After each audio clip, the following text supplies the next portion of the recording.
Los seres humanos nos empeñamos en que unas cosas deben de ser conocidas y otras deben de ser secretas, en que unas cosas suceden a la vista del público y otras, como los trucos de los ilusionistas, suceden por debajo de la mesa. Y a mí me gustaría ver lo que sucede por debajo de la mesa, investigar en esas cosas y contárselo a la gente. Tengo muy pocas certezas sobre el tema del que vamos a hablar. Tengo muy pocas cosas como dogmas 100% seguros, pero desde luego sí que he aprendido algunas cosas y esas las quiero a grandes trazos, porque tampoco va a dar tiempo a mucho más, pero las quiero compartir con vosotros. Pensad en un árbol. Pensad en un árbol y nosotros, todos nosotros, somos las ramas, el tronco, la parte visible. Luego hay una parte que es la más vistosa, que son las hojas, alguna que otra flor. Esas personas son las que parecen dirigirnos, las que son nuestros líderes, nuestros políticos, nuestros famosos, las personas, lo que se llama ahora influencers, las personas que ejercen una cierta influencia sobre nuestras modas, nuestros modos, lo que pensamos, lo que decimos. Pero ni nosotros, ni esas hojas o flores son la parte importante del árbol. Lo que controla todo es lo que no se ve, que son las raíces. Y esas raíces son las que deciden si en otoño se caen todas las hojas o si en primavera salen flores. Sigo pensando algo parecido, pero la metáfora ha cambiado un poquito, veréis. Esto es un teatro. La diferencia entre las dos metáforas influiría, o sea, sirve para explicaros cómo ha evolucionado mi forma de ver esto. Esto es un teatro. Imaginaos que estamos en ese teatro. Veis el patio de butacas, estáis sentados en él. Y yo estoy representando una obra, pues puede salir aquí otro amigo y contamos una historia. Vosotros sois todos.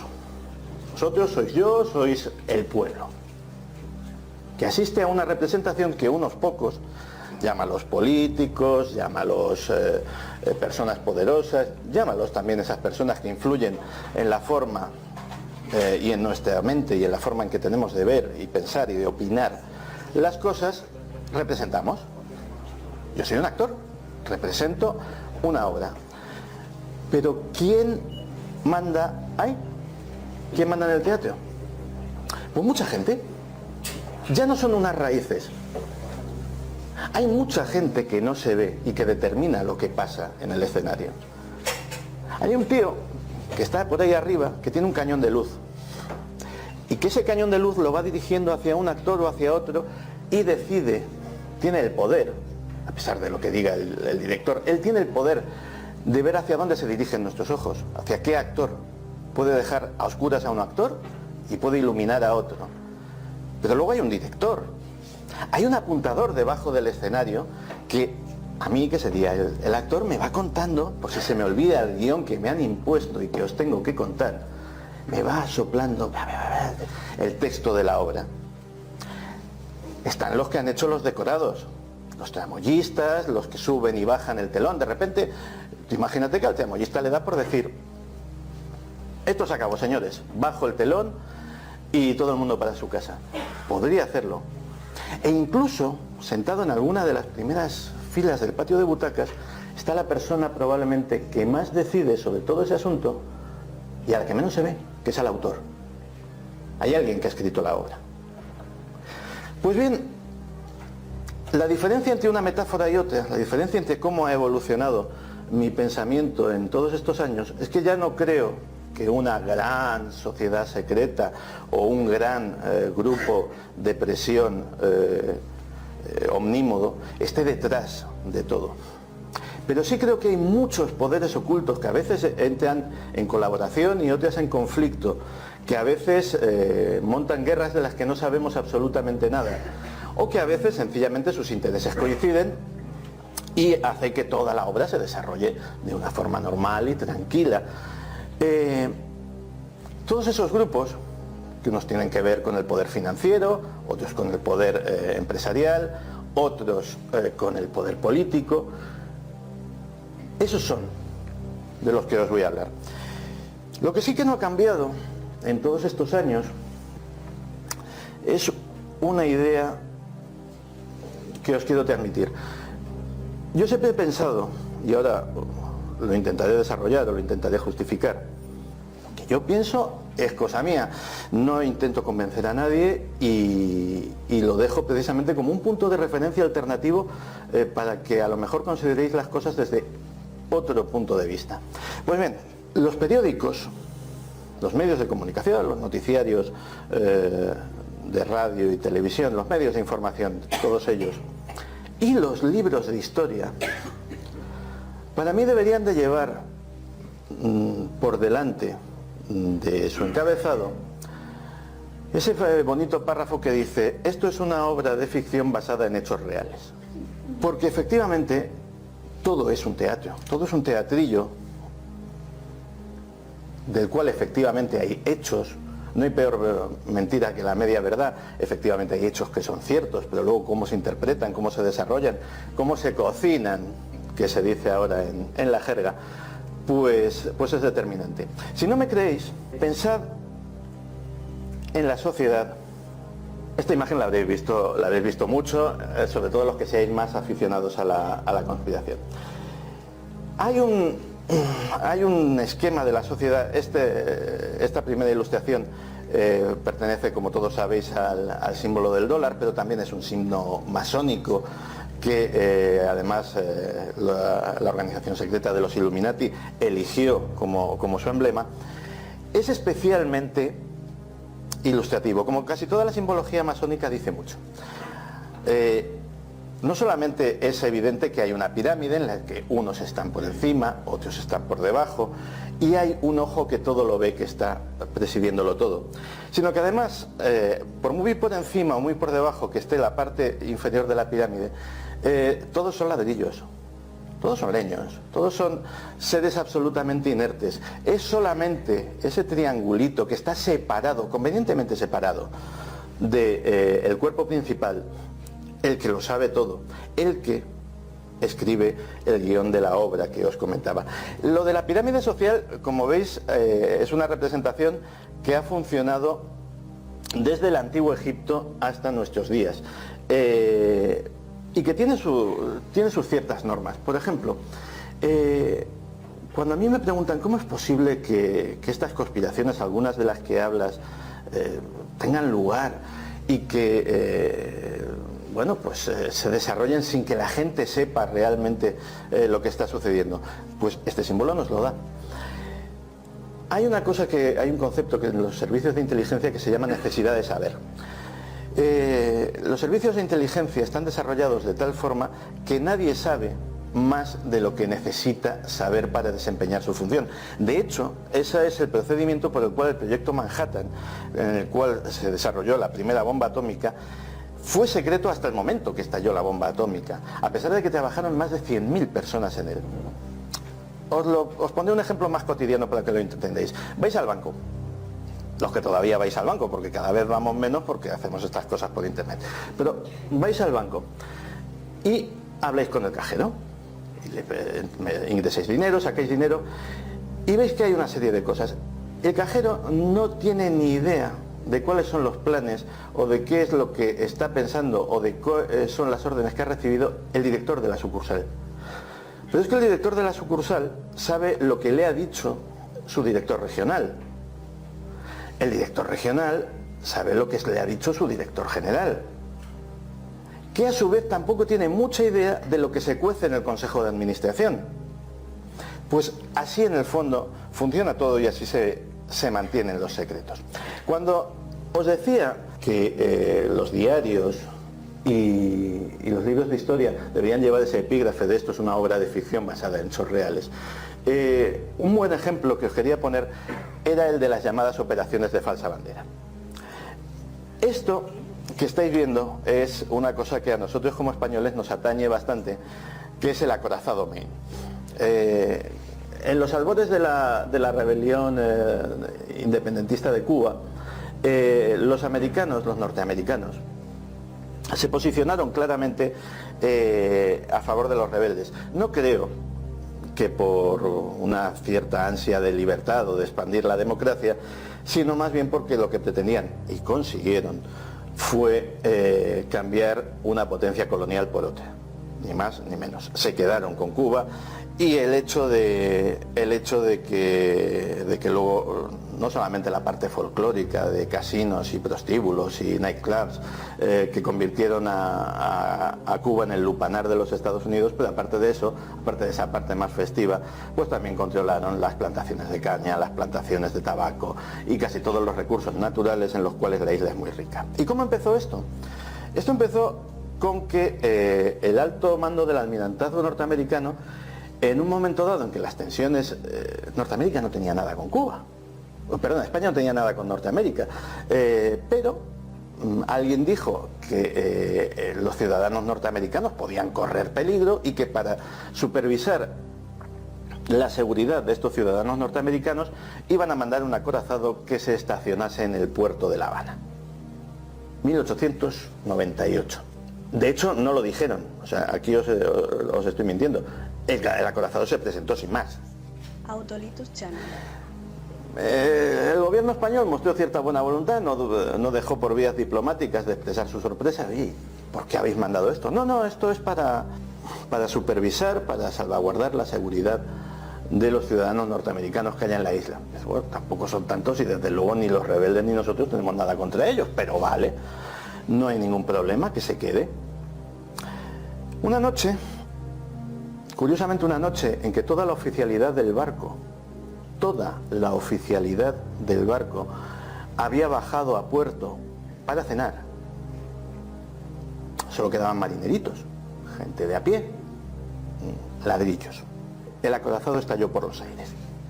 Esa es una pintura de la época que, con cierto afán sensacionalista, vemos por ahí los cuerpos saltando por los aires, pues lo expresa muy bien, y apenas quedó pues lo que aparece en la foto de abajo. Por supuesto, negamos toda participación, y pruebas periciales hechas a los restos del barco demostraron que la explosión no había sido, como decían los norteamericanos, fruto de una mina submarina ni de ningún ataque externo, sino que la explosión había sido de dentro a afuera. Las planchas del acorazado estaban abiertas, efectivamente, y esa abertura denotaba una explosión interna, que podía haber sido accidental. Podía haber estallado la Santa Bárbara, podía haber estallado el depósito de carbón, porque los barcos de vapor antiguos pues eran ciertamente inestables, aunque esto no pasaba todos los días, ni muchísimo menos. Pero a raíz de lo que sucedió después nos hace ser más suspicaces, porque esto fue utilizado como casus belli. Ni las pruebas periciales y forenses, ni las reiteradas reclamaciones de inocencia que hizo el gobierno español sirvieron para detener el avance de las tropas norteamericanas sobre la isla de Cuba ayudando a los rebeldes, ni que se cargasen lo poco que quedaba de nuestra flota. Acordaos de esa frase de más vale barcos sin honra sin barcos que barcos sin honra. Pues eso fue cuando nuestro almirante decidió salir con toda la flota del puerto de La Habana, a pesar de que la flota norteamericana los masacró porque los estaba esperando fuera. Puede que fuera un caso aislado, pero es que eso que se ha venido a llamar operaciones de falsa bandera ha sucedido con una reiteración en la historia que prácticamente podríamos decir que no ha habido guerra que haya tenido una causa localizada, que esa causa haya sido real. Alexander Litvinenko, le tenemos aquí al pobre a punto de morir, porque unos antiguos compañeros suyos de los servicios secretos rusos le habían echado una dosis de una sustancia radioactiva, polonio, en una taza de té que estaban compartiendo. ¿Por qué era tan peligroso Alexander Litvinenko?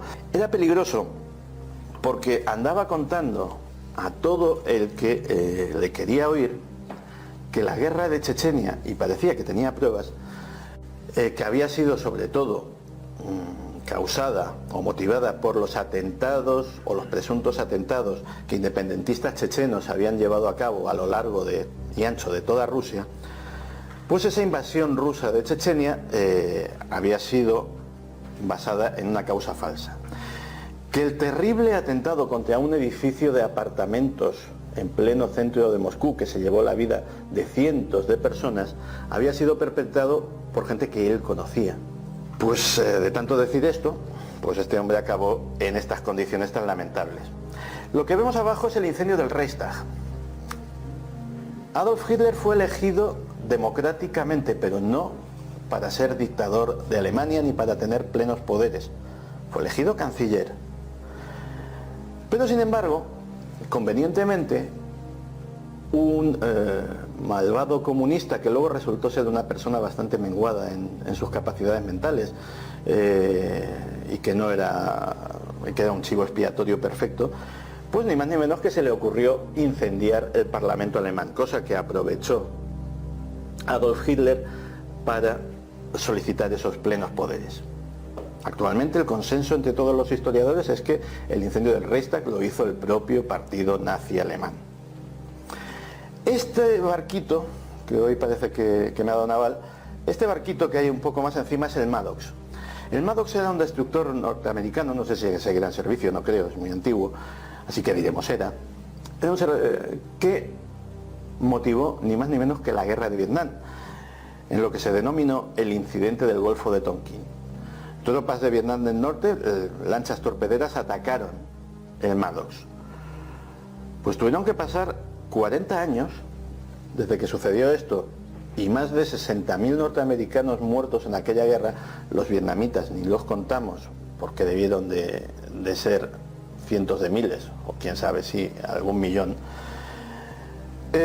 para descubrir que cuando sucedió el incidente del Golfo de Tonkin, el Maddox estaba a más de 2.000 kilómetros del Golfo de Tonkin. Que todo fue un montaje, porque lo que convenía a la geoestrategia norteamericana en aquella época era intervenir en aquella guerra de Vietnam. Esos son estos tres casos, y habría muchísimos más. Pues nos podríamos remontar hasta la antigua Roma y la rebelión de los gladiadores y de los esclavos de Espartaco, porque algo de falsa bandera también tenía aquello. Pues son los casos en los que la historiografía oficial está de acuerdo en que han sido operaciones de falsa bandera. Los sospechosos son tan numerosos o más. El hundimiento del Lusitania, que provocó la entrada de los Estados Unidos en la Primera Guerra Mundial. El ataque de Pearl Harbor, no vamos a decir que los americanos falsearon el ataque de Pearl Harbor, pero sí que lo sabían por adelantado. Hay cables de la inteligencia rusa, de la inteligencia británica. El propio Winston Churchill escribió un telegrama al presidente de los Estados Unidos avisando de que una flota japonesa iba para allá. ¡Oh, qué sorpresa! Han venido los japoneses y nos han atacado, después de que nos avisen todos los aliados posibles. ¿Por qué? Porque si no hubiese habido ese ataque, el pueblo norteamericano, que era, y sigue siendo, de hecho la victoria de Trump en buena manera se explica por eso, era muy aislacionista, no quería, le preguntaban a sus dirigentes: ¿qué se nos ha perdido a nosotros, por muy malo que sea Hitler y todo lo que queráis, pero qué se nos ha perdido a nosotros en una guerra de Europa? Claro, los políticos, los banqueros, los grandes empresarios, les iba a costar trabajo explicarles a su pueblo y decir: no, tenemos que ir a la guerra de Europa porque después de esa guerra se va a repartir el mundo y si no estamos nosotros en el reparto, pues mal nos va a ir la cosa.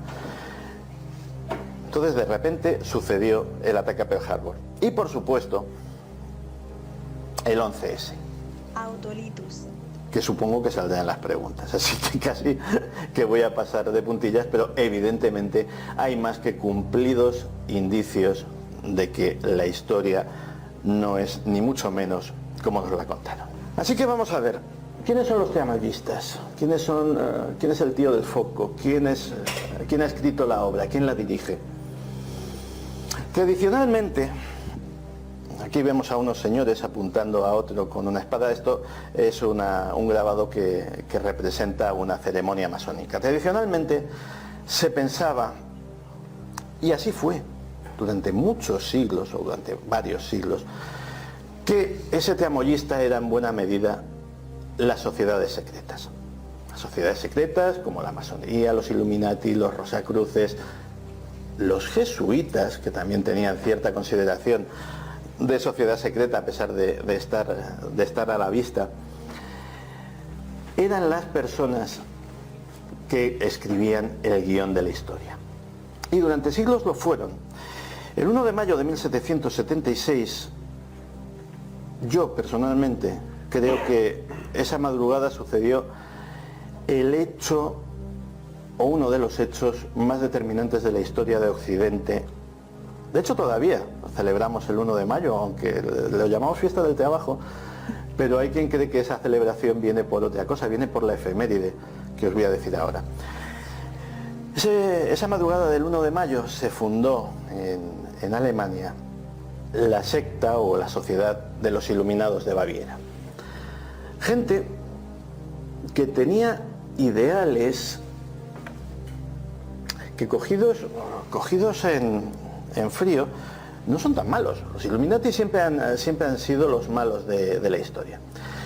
Claro, luego ves lo que propugnaban: un gobierno de fraternidad mundial, con una sola lengua, con una sola moneda, sin conflictos religiosos, es decir, un mundo en el que en aquel momento todavía el poder temporal de la Iglesia era importante, sin que hubiera teocracias.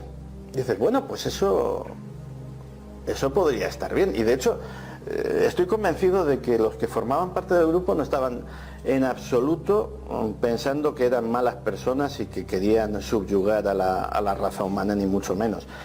Creían que, como buenos ilustrados, déspotas ilustrados, pues creían que todo para el pueblo pero sin el pueblo. Es decir, nosotros sabemos lo que es bueno para vosotros y en secreto maquinaremos para hacerlo. Su influencia en hechos tan trascendentes como la Revolución Francesa es todavía motivo de discusión entre los historiadores. Los hay que dicen que no tuvieron ninguna, y yo personalmente y muchos otros, no porque se nos haya puesto en capricho, sino basándonos, por ejemplo, en la influencia no ya de la masonería, sino de ciertas logias masónicas que tenían una notable influencia y contacto con los Illuminati, pues tuvieron dentro del proceso y del desarrollo de la revolución, pues vemos que desde esa Revolución Francesa, pasando por la Revolución Americana y pasando, a fin de cuentas, por el declive del absolutismo en toda Europa y una serie de movimientos que nos han llevado a que esos ideales que tenían se vayan cumpliendo. No estamos hablando de algo que sea inmediato, que sea fácil de hacer, estamos hablando de un proceso de siglos. Pues sí que nos llevan a que esas sociedades secretas, y los Illuminati era solamente una, tenían una enorme influencia en el desarrollo histórico de las cosas. Los Illuminati pasaron a la clandestinidad apenas nacidos. Llevaban unos años de actividad, pero el elector de Baviera consideró que eran peligrosos, decretó su prácticamente exterminio y desaparecieron del curso de la historia. Adam Weishaupt era un tío tan inteligente que ideó un sistema para permanecer y para prosperar que no se le había ocurrido a nadie en la historia de las sociedades secretas. Que era, nosotros vamos a pasar a la clandestinidad convertidos en parásitos de otras sociedades secretas. Es decir, vamos a infiltrarnos en la masonería, vamos a infiltrarnos en la iglesia, vamos a infiltrarnos en el mundo de los jesuitas y vamos a infiltrarnos en cualquier otra sociedad que veamos que tiene poder, que tiene medios para llevar a la humanidad a donde queremos, y vamos a intentar torcer su voluntad desde dentro sin darnos a conocer para que esto sea así. Y durante años se hizo así, pero ningún proyecto humano es tan longevo y tan resistente como para resistir el paso de los siglos. Y aunque el espíritu de esas personas o el espíritu de esa organización sigue vivo, yo creo que la sociedad no, pero sí que ha tomado formas más modernas. La foto Es del Foro Económico Mundial de Davos.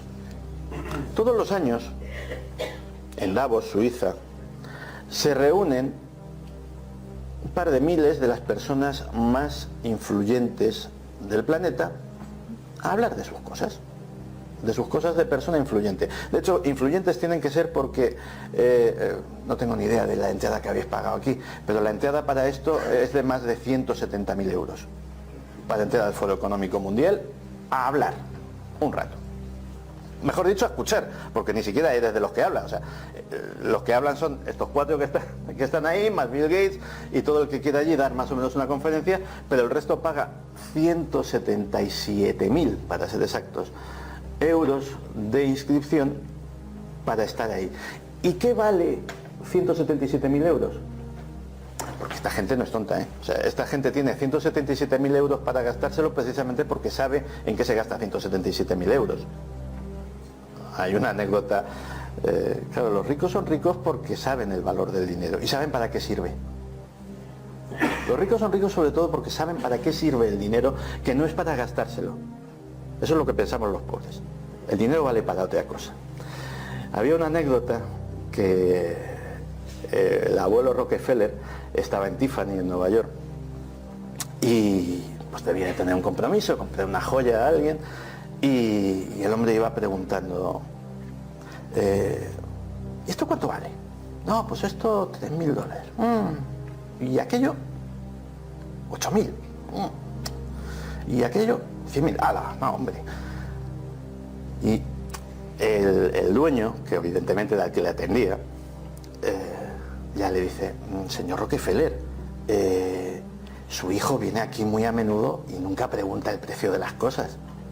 Entonces dice Rockefeller, dice, nos ha jodido, es que yo no tengo un padre banquero. Él sí. Pues bien, estos señores efectivamente tienen 177.000 euros para gastarse en esto porque saben en qué se gastan el dinero. Y créanme que si han pagado ese dinero es porque lo vale. ¿Por qué lo vale?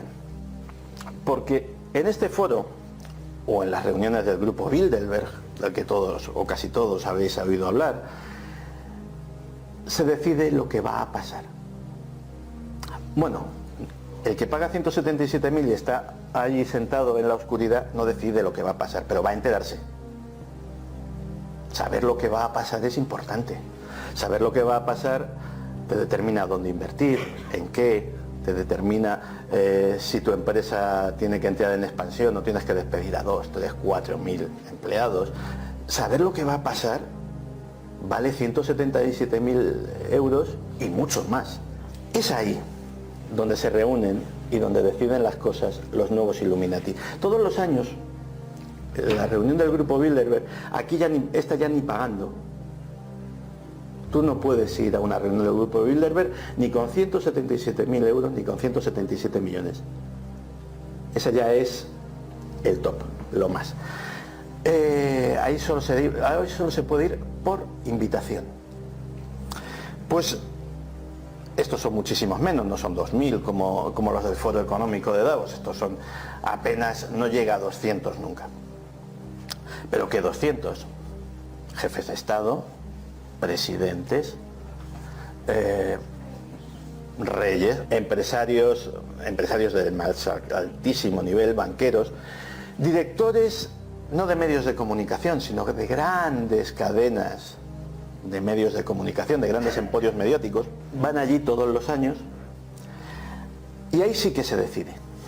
Esos 200 no llega, 100 y pico, el pico depende mucho de un año para otro, nunca es una cifra fija. Esos 200 se reúnen alternativamente en una ciudad europea y en una ciudad norteamericana, cada año saltan a un lado del Atlántico, donde cogen un resort, un hotel del máximo lujo, lo aíslan con la complicidad de las fuerzas de seguridad del Estado del país en cuestión. Es decir, de repente en La Toja, por ejemplo, La Toja es un sitio que se presta porque es una isla. En La Toja hubo una reunión de Bilderberg, pues de repente la Policía Nacional además hace un perímetro de seguridad.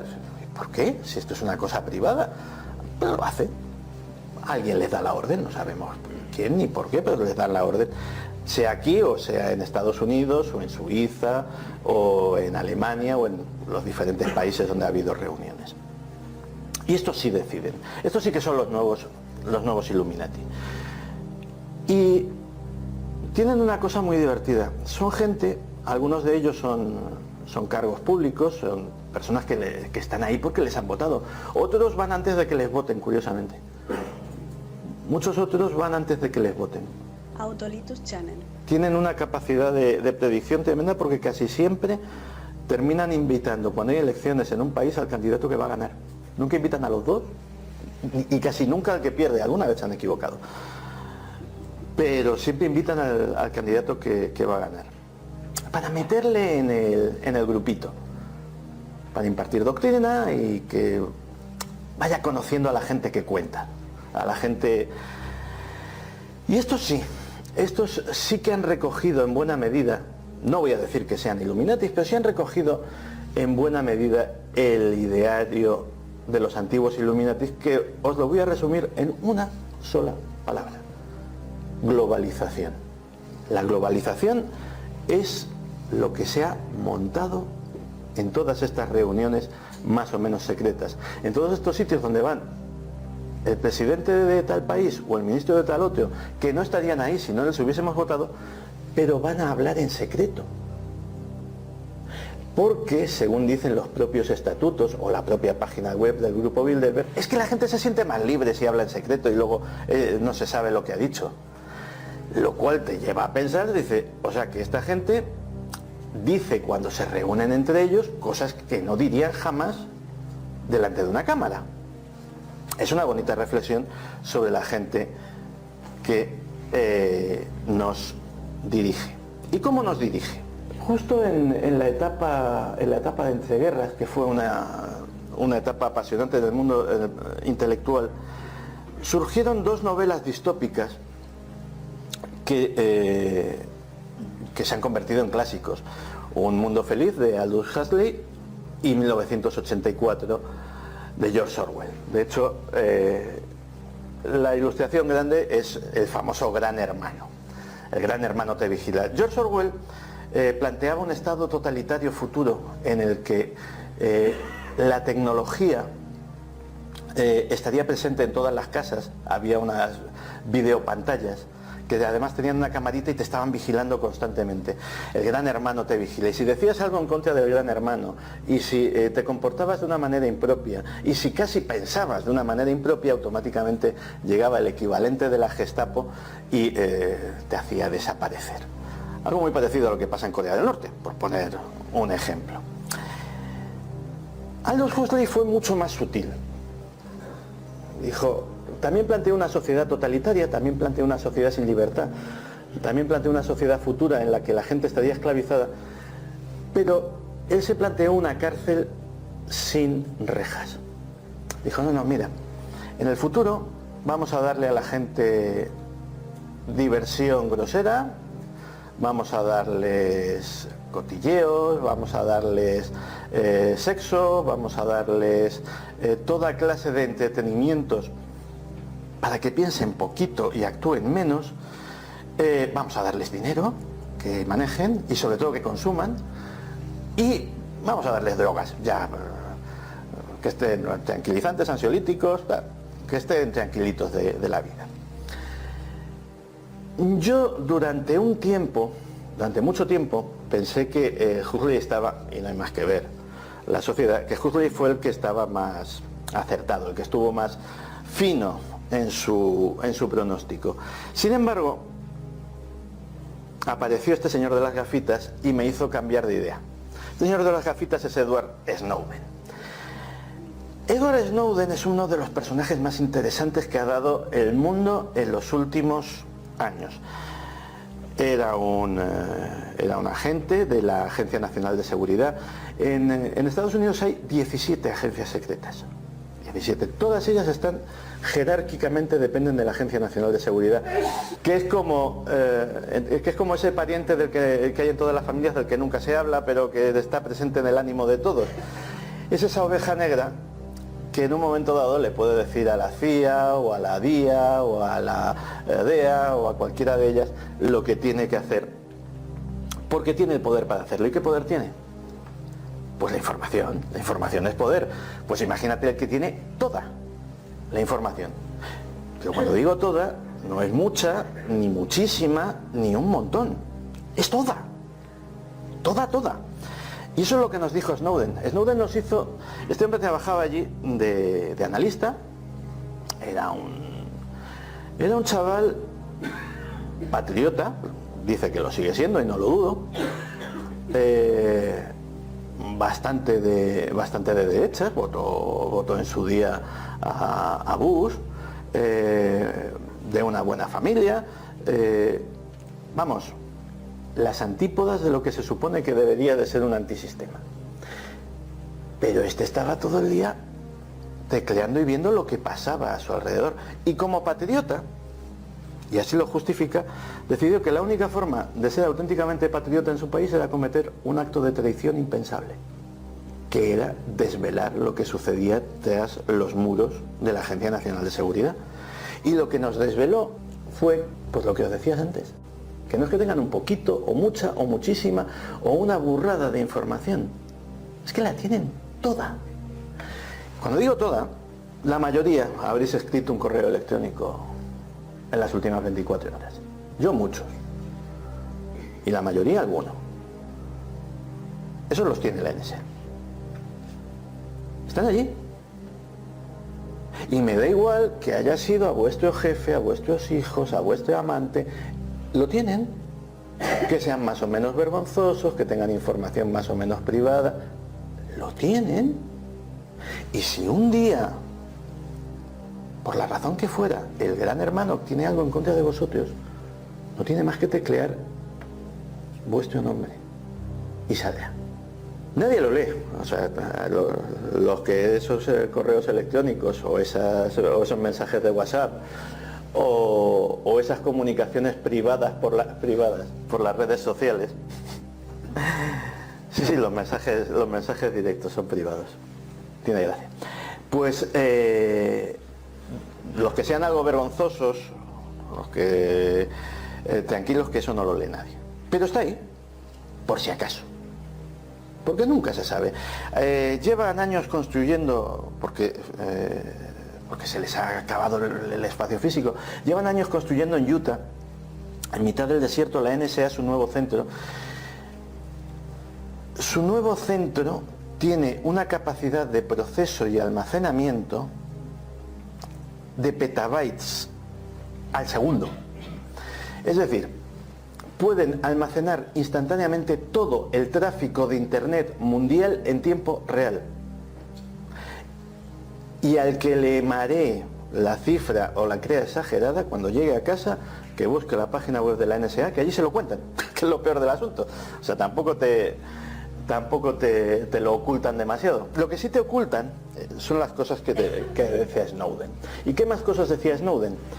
Pues Snowden decía que no solamente, entre otras cosas, monitorizaban. Hombre, si es que uno lo ve y dice, bueno, pues oye, pues para terrorismo, para este tipo de cosas. Bin Laden llegó a la conclusión, y aún así le pillaron, de abandonar por completo los sistemas tecnológicos. Al Qaeda en tiempos, y supongo que todavía, empezó a comunicarse con mensajeros a la antigua usanza. Apréndete este mensaje y ve, pero es que va a tardar, da igual. Mejor 2 días y que llegue que a mandarlo instantáneamente y que te lo intercepten. Porque llegó a la conclusión de que no había absolutamente nada secreto en ninguna comunicación electrónica, por encriptada que esté. Bueno, eso sí ha sido una exageración. Sí hay métodos de encriptar las cosas que yo sepa, que no lo sé todo, todavía son seguros, pero no muchos.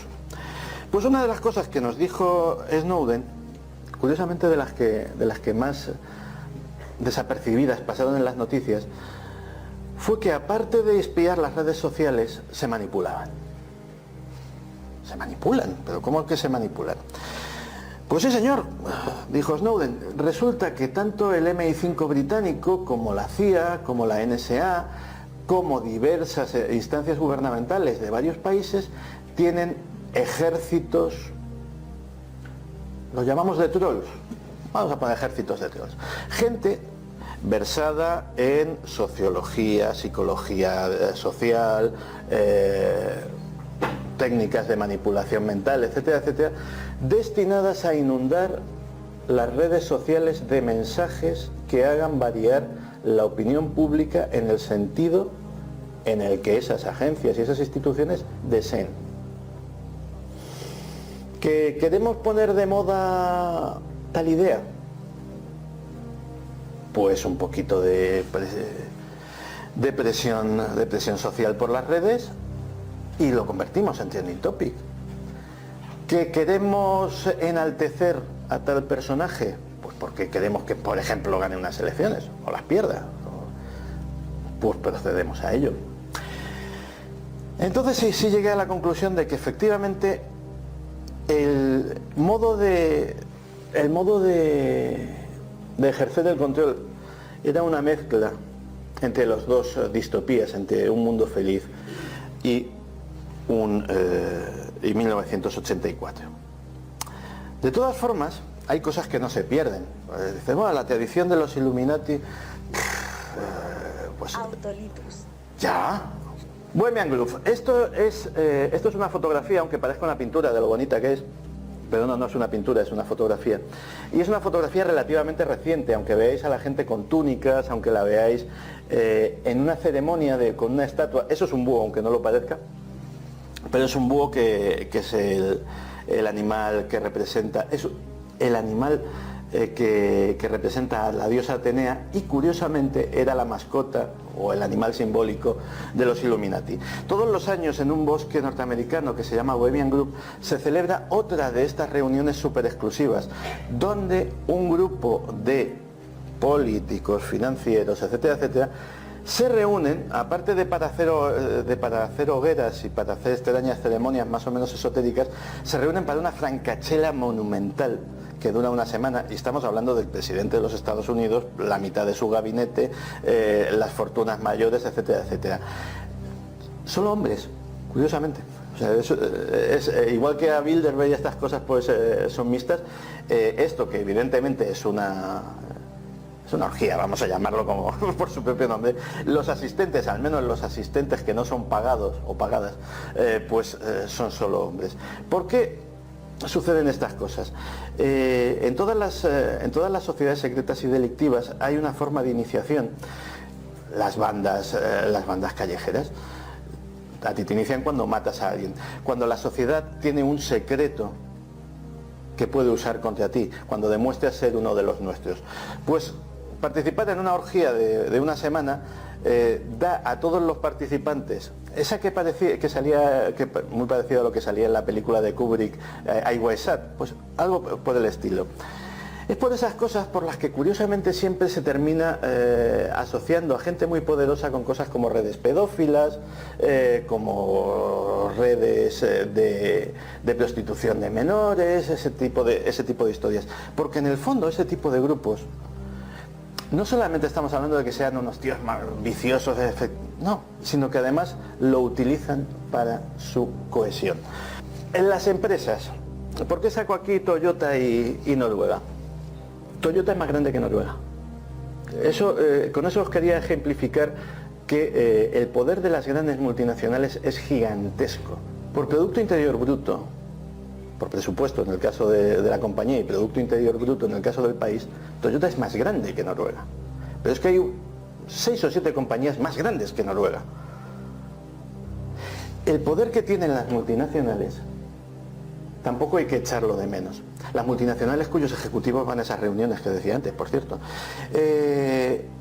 Hace años a alguien se le ocurrió una magnífica idea, que fue coger a un grupo de psiquiatras y psicólogos y coger a las principales multinacionales y decir, hacedme un perfil, un diagnóstico como si fueran personas. Es decir, ved cómo actúan, cómo se comportan estas grandes corporaciones, pero olvidado de que son grupos, y cogerlo como si todo esto lo hiciese una persona individual. eran psicópatas. Todas y cada una de las multinacionales analizadas por este grupo de profesionales de la salud mental terminaron teniendo un diagnóstico de sociópatas peligrosos. Todos. Y esta es la gente que maneja nuestra economía. Esto venía sobre esa prisión sin muros que decía Aldous Huxley, ¿cómo se mantiene? Yo desde que he entrado en la cincuentena estoy en un estado muy agradable, porque esto me lo avisaba mi abuelo hace tiempo. Yo no le creía, como los jóvenes en general no creen las cosas que le suelen decir sus mayores. Y mi abuelo decía, cuando tengas mis años, te va a dar igual todo. Lo que piense la gente de ti, pues es verdad. Cada vez te vuelves más autónomo y te vuelves más... tienes una coraza más fuerte hacia lo que los demás opinen o piensen de ti. Al final dicen, mira, pues yo vivo en mi vida exactamente. Pero eso deberíamos hacerlo todos. Porque en la cárcel sin muros en la que vivimos, al final, todos somos los guardianes de todos. Cada vez que he dicho algo, yo sí le doy a las redes sociales, porque pues a lo mejor es que soy un poco narcisista, yo qué sé, pero me gusta dar alguna opinión de vez en cuando. Cada vez que me he salido un centímetro de la vía de lo políticamente correcto, de las ideas establecidas, de lo que hay que pensar, hay que decir, de lo que está bien socialmente admitido, se me ha echado una jauría de perros despiadados al cuello. Al principio me asombraba, ahora me divierte, pero al principio decía, ¿y tanto odio, tanto, esto a qué viene? Si yo solo he dado mi opinión, no odio. Pues al final, efectivamente, la maravilla de esa cárcel sin muros es que nos han convertido a todos en guardianes los unos de los otros. Así que aunque tengo muchas más filminas de estas, voy a dejarlo aquí, porque es una buena reflexión.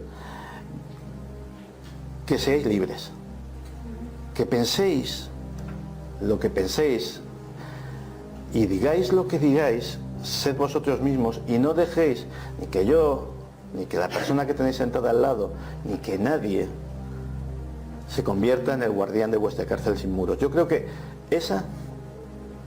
si de toda esta verborreo que os he dicho, os tenéis que quedar con una sola idea, quedaos con esa, por favor.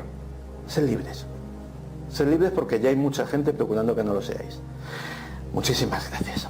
Y ahora, pues el ratito que nos quede, pues me encantaría responder, si puedo, a vuestras preguntas. Así que el que tenga algo que decir, que hable, y si no, que calle durante un ratito, no para siempre.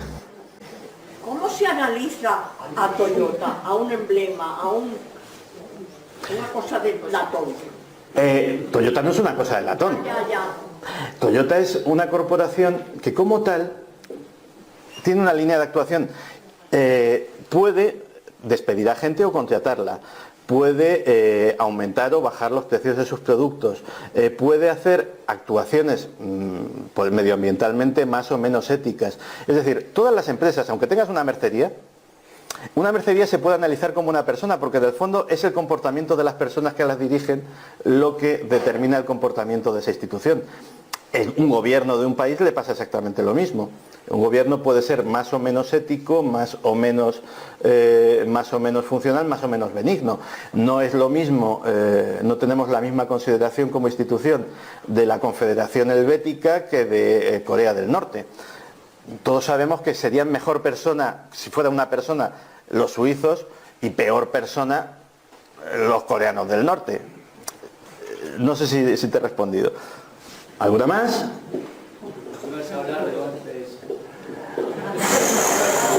Sí os iba a hablar, claro. Pero vamos a ver, os voy a contar mi opinión, obviamente. Mi opinión vale bastante poco porque yo soy un periodista y sé lo que me cuentan. Pero sí que hay que tener en cuenta la opinión de arquitectos, ingenieros, científicos, bomberos, policías, pilotos. Todas esas personas, todos esos colectivos, y alguno que seguro que me dejo, tienen organizaciones que llevan la coletilla por la verdad del 11S. Hay policías por la verdad del 11S, arquitectos por la verdad del 11S, bomberos por la verdad del 11S, pilotos por la verdad del 11S, científicos por la verdad del 11S.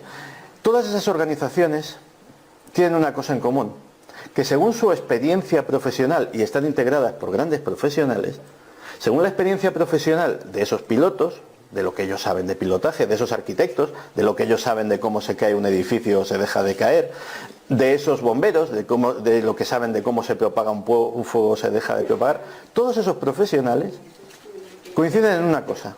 Autolitus. Ahí hay gato encerrado. Ahí hay gato encerrado. Es decir, ahí no está sucediendo las cosas tal y como nos las contaron.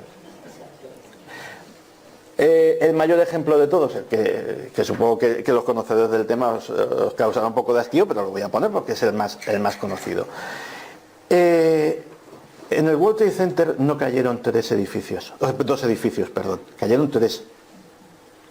Eso siempre se obvia porque el edificio número 7 del World Trade Center cayó. Y también os invito, a los que no lo hayáis visto, que veáis la filmación de esa caída. Porque ahí no cayó ningún avión, apenas había un fuego pequeño, y el edificio cayó a plomo como en una demolición controlada. ¿Por qué? Pues a lo mejor porque allí estaba la sede del FBI y de la CIA y había pruebas que tapar. Pero es que incluso las Torres Gemelas, y sobre eso hay abundante información, que si sopesamos la información a favor y la información en contra, vemos que tiene bastante más lógica y encima está avalada por personalidades de bastante más prestigio profesional, la de a favor, que dicen que es que exactamente lo mismo, con la salvedad de que cayeron, de que fueron impactadas por aviones, les pasa a las otras 2 torres, a las torres altas, a las Torres Gemelas, que caen a una velocidad que es absolutamente insólita para un edificio que cae por sí mismo.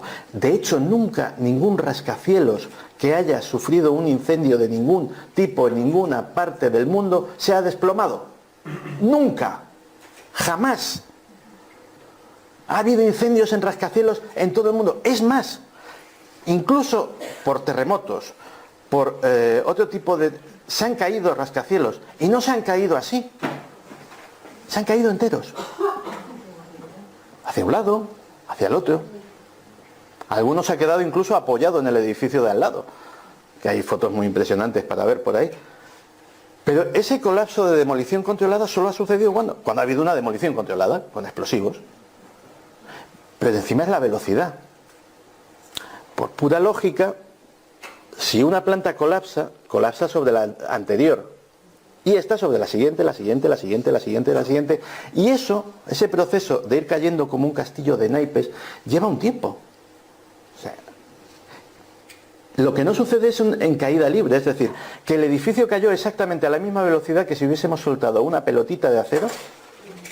Pues para cuando la pelotita de acero llegó al suelo, el World Trade Center no existía. Y eso, según las leyes de la física, es imposible, a no ser que sea una demolición provocada. Eso es lo que os voy a decir de momento, porque son las cosas de las que estoy 100% seguro. Hay miles de factores que son mucho más dudosos, pero ese en concreto está en palmario. ¿Tiene el valor de matar tanta gente así? Sí. ¿Quién tiene el valor? Pues ¿quién tiene el valor? Pues el mismo que en un momento dado, en una guerra, dice, pues voy a mandar a una división y sé que van a morir todos, pero los que vienen por la retaguardia van a tomar la posición. Es lo que se llama bajas tolerables. A veces se sacrifican vidas para conseguir un fin, y eso ha pasado a lo largo de toda la historia. ¿Y el fin? ¿Es el fin? El fin, invadir Afganistán e Irak y hacer... No, la Torre Gemela. No, la Torre Gemela, ese es el fin. Claro. A ver. Si nos recomiendas que seamos libres y que, bueno, esa es tu recomendación y si quieres consejo final. Pero digo una cosa, ¿cuál es la barrera que no se puede pasar para que, por ejemplo, un señor como Andreas Faber-Kaiser lo mataran y tú sigas aquí vivo? ¿O es que tú también eres... No. A ver, espera. O de alguna forma al gran hermano le interesa pues que nosotros, ladrillos, tengamos esta inquietud. Ah, no lo dudes. O sea, hay una cosa que se llama disenso controlado. Es decir, man que me pese, yo estoy haciéndole un favor al sistema. Man que me pese. Porque vosotros estáis aquí escuchándome y decís, ¡oh, qué tío, qué cosas, qué antisistema! Y buena parte de la rebeldía que podéis sentir se canaliza a través de eso. Es un medio controlable. Mientras estéis aquí oyéndome a mí, no estaréis en la calle organizándola, dicho mal y pronto. Lo sé, es un lastre, vivo con ello, pero Andreas, el caso de Andreas es diferente. A Andreas le pasó lo mejor y lo peor que le pudo pasar a un periodista, que es descubrir una gran historia. Te juro que a mí me da sudores fríos pensar en el día que me pueda suceder a mí. Por fortuna, por desgracia, no me ha sucedido. Es decir, me he movido en el campo de la divulgación. Las cosas que he investigado y las cosas que he descubierto, siendo algunas muy curiosas y otras ciertamente graves, pero eran venales, no eran... Y Andreas, yo estoy convencido de que Andreas pagó muy caro lo del síndrome tóxico. Andreas Faber-Kaiser fue uno de los periodistas españoles que mejor investigó lo que se llama la historia del aceite de colza o el síndrome tóxico. Su teoría avalada por muchas informaciones era que el aceite no había sido el culpable, sino que el culpable había que buscarlo en otro sitio. Concretamente en pesticidas o en incluso experimentos de guerra biológica. Lo cierto es que Andreas, de hecho, llegó a declarar en el juicio del síndrome tóxico. Fue llamado a declarar. Eso es una cosa insólita, que a un periodista de investigación en un caso criminal su testimonio sea tan importante como para que merezca la pena ser escuchado por el tribunal. Y Andreas Faber-Kaiser cogió súbitamente una enfermedad muy grave, de la cual, y yo no tengo por qué dudar de su palabra, él no habría hecho absolutamente nada para contenerla, y falleció. Entonces a mí siempre se me quedará la duda de si esa persona pues pagó por haber descubierto una gran historia, por haberla documentado en un gran libro y por haberla mantenido en los tribunales. Dime. Ay, perdón. Uno y uno. ¿Hay una idea estimada de quién ideó el Club Bilderberg y Sí. cuánto tiempo tiene? El Club Bilderberg nace en los años 50 por un consorcio de personas. El principal impulsor fue el príncipe Bernardo de Holanda, y su idea era promover justo todo lo que sucedió después: promover la Unión Europea, promover las relaciones comerciales entre Estados Unidos y Europa, y básicamente establecer una barrera de actuación común frente al bloque comunista. O sea, sí está perfectamente localizado en qué momento nace. De hecho, se llama Bilderberg porque de hecho, el grupo oficialmente no tiene nombre. Eso es una de las cosas más curiosas. Se le llama coloquialmente Bilderberg hasta el punto de que ellos han adoptado ese nombre porque la primera reunión fue en un hotel que se llamaba así. Entonces se empezó a llamar el grupo Bilderberg en las primeras noticias de prensa que salieron al respecto, y Bilderberg se ha quedado. Dime. Las farmacéuticas tienen mucho más poder que cualquier corporación como Toyota o demás. Las farmacéuticas tienen mucho poder, pero no te creas que son las empresas más económicamente más fuertes del mundo. O sea, en una jerarquía, evidentemente, por encima de todo están los bancos de inversión. Por encima de todo. Por debajo estarían las grandes multinacionales, y las farmacéuticas sí tienen un gran poder, que es el poder de mantenernos enfermos. que es un gran poder. Vamos a ver, el problema es que la inmensa mayoría de la investigación médica y farmacológica que se hace en el mundo está financiada privadamente. Es decir, no hay financiación pública en la inmensa mayoría de los países para llevar a cabo investigación. ¿Qué sucede? Primero, el problema que tienen, por ejemplo, las familias de personas con enfermedades raras. Ninguna farmacéutica investiga en enfermedades raras porque ¿para qué van a investigar en enfermedades raras? Para venderle el fármaco a 200 personas. Me voy a gastar X millones en desarrollo, porque aquí olvidaos de las consideraciones más o menos altruistas. Aquí estamos hablando de dinero. O sea, las empresas farmacéuticas son primero empresas y luego farmacéuticas. Entonces, evidentemente, si hay una enfermedad rara, la que sea, pero que la padecen 200 niños, oye, pobrecitos, pero es que no hay mercado. Y luego la gran sospecha que se ha tenido siempre es que otras enfermedades, si hay un tratamiento que la erradica y hay otro tratamiento que la palía, la hace soportable, la convierte en crónica y sobre todo dependes de mi pastilla ya para el resto de tu vida, pues siempre es preferible el segundo que el primero. Dice, pero ¿no será mejor curarse? No, porque el que se cura ya no compra. Yo quiero que se le convierta en crónica, que viva muy bien, que tenga una calidad de vida magnífica, pero que como deje de tomar mi pastilla se muera. Y eso sí es económicamente viable. Dime. Quería conocer tu opinión sobre algo. ¿El tram es un producto del sistema o un error del sistema? Siempre es un error del sistema. Y claramente lo van a pagar, me parece. Es mi opinión, ¿eh? Ojo. ¿Y la relación Rusia-Estados Unidos también es un error del sistema? Sí, provocado por el mismo. Veréis.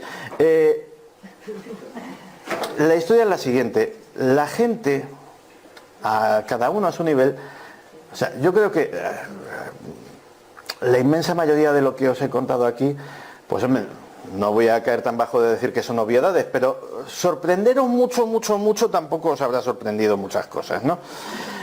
Y la gente lo sabe. La gente sabe que en una serie de gente muy poderosa nos ha enmarcado en una estructura que se llama la globalización y que esa globalización nos ha llevado a una situación muy clara, que es que tenemos la mayor brecha de diferencia de ingresos y de patrimonio de la historia de la humanidad.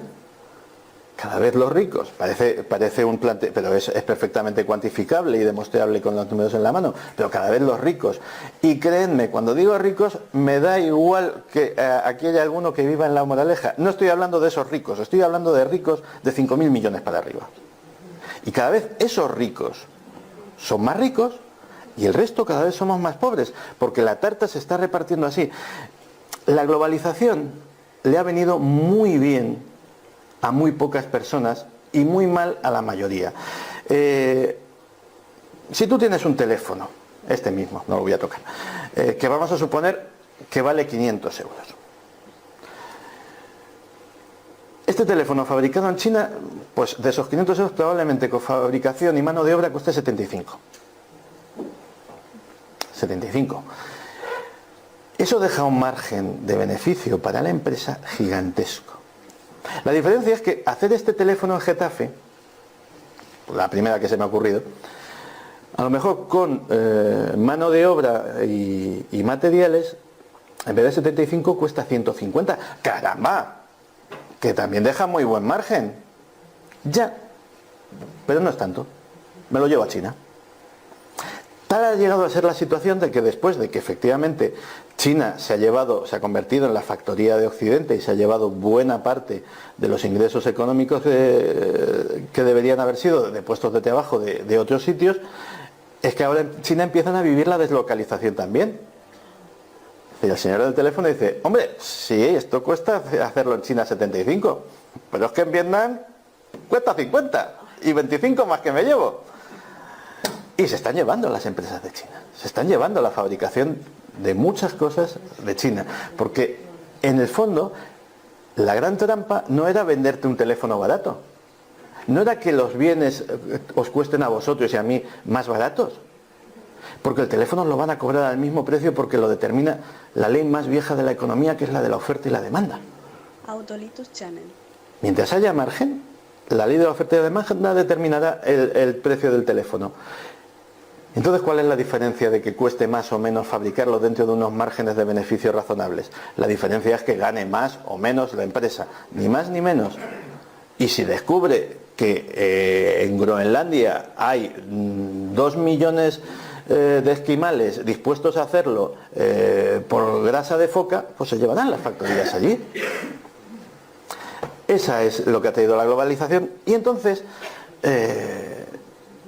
hay una serie de personajes, es decir, no solamente Trump. Dentro de nada se dan las elecciones en Francia y ya veremos si no nos llevamos una sorpresa. Pero hay una serie de personajes, ya lo sé, que en su discurso se han aprovechado de ese descontento. Y que en el fondo en su discurso, aunque sean muy políticamente incorrectos, aunque sean muy cafres y dicen verdades como puños. Y la gente le están diciendo lo que quieren oír, que es que los de abajo van a volver a su país, que los salarios van a volver a ser dignos y que las grandes corporaciones se van a plegar a la voluntad del pueblo, no el pueblo a la de las grandes corporaciones. Y esa es la razón por la que ha salido este buen señor. La que líe ya es otra cosa.